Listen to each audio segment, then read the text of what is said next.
meie valitsus. Mida teeb see valitsus, Reformierakonna Eesti 200 valitsus, või mida on teinud siis eelmine valitsus, samad erakonnad pluss sotsiaaldemokraadid.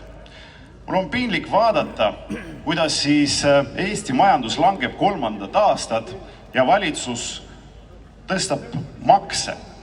Tuleb välja automaksuga, mida peavad maksma kõik paljulapselised pered, pensionärid, maaelanikud, puudega inimesed.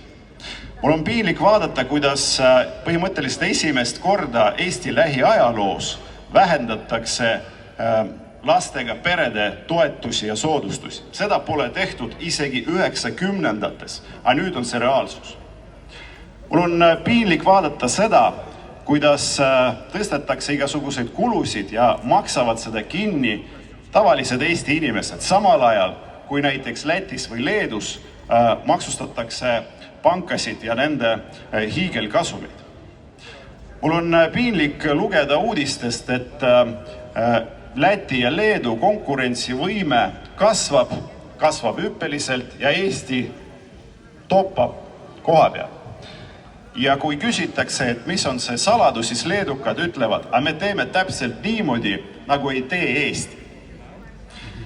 Mul on piinlik lugeda uudistest, et aina rohkem varastatakse kaupu kauplustest, sellepärast, et inimesed lihtsalt üritavad ellu jääda. Ja varastatakse juba selliseid kaupu, mis varem olid täiesti tavalised ja keegi neid ei varastanud.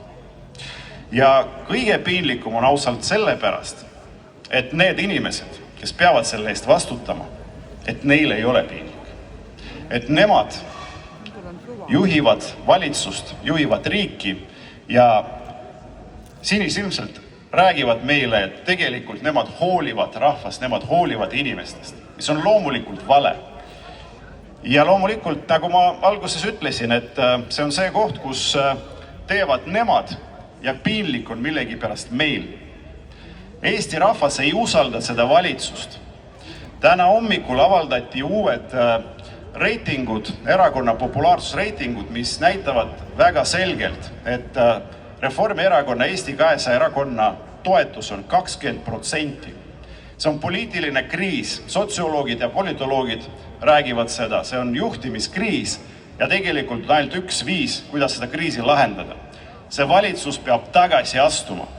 Eesti rahvas ei usalda seda valitsust. Meil on vaja uusi valimisi, uusi erakorralisi valimisi, kus hääletavad Eesti inimesed, kus hääletab Eesti rahvas, mitte e-hääletus. Nii et valitsus, astu tagasi, tulgu erakorralised valimised.